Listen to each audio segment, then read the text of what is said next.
मराठी का जो नाम लेते, मराठा तो स्वाभिमान की भाषा है।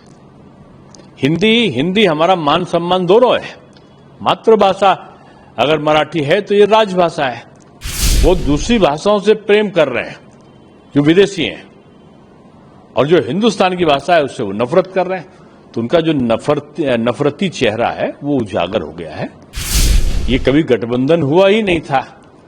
ये क्षणिक आवश्यकताओं की पूर्ति के लिए ये एक स्वार्थपरक, एक ऐसा ठगबंधन था जो जनता को लुभावने नारे के आधार पर ठगना चाहता था। वहां हिंदी भाषा का विवाद नहीं है। वहां जो एमएनसी के चुनाव आ रहे हैं, उनकी जो खाई हुई मलाई है वो याद आ रही है। ये दोनों भाई मिल नहीं रहे हैं, ये केवल भविष्य के सपने सजो रहे हैं। जिसकी नीति और नियत अलग अलग हो, और नियत इस बात के लिए तत्पर हो कि किस प्रकार से जो म्युनिसिपल कॉरपोरेशन है वो जो एक लाइन पर आ रहा, ढर्रे पर आ रहा है, उस पर कब्जा कैसे किया जाए, इसलिए हथकंडे अपना रहे हैं। और मराठी का जो नाम लेते, मराठा तो स्वाभिमान की भाषा है। हिंदी हमारा मान सम्मान दोनों है। मातृभाषा अगर मराठी है तो ये राजभाषा है। अंग्रेजी से प्रेम है उनको। वो दूसरी भाषाओं से प्रेम कर रहे हैं जो विदेशी हैं, और जो हिंदुस्तान की भाषा है उससे वो नफरत कर रहे हैं।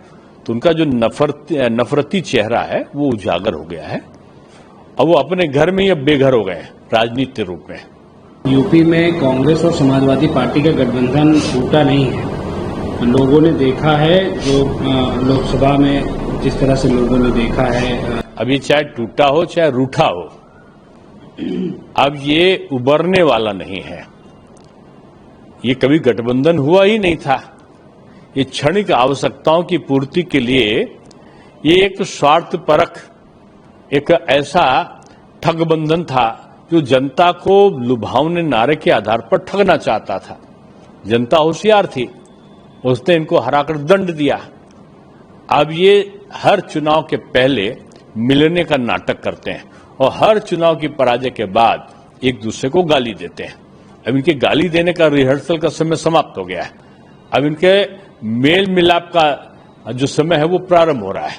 ये चुनाव तक एकजुट आवाज लगाते रहेंगे, और अभी सब मिल जाएं तब भी ये भाजपा का मुकाबला नहीं कर सकते।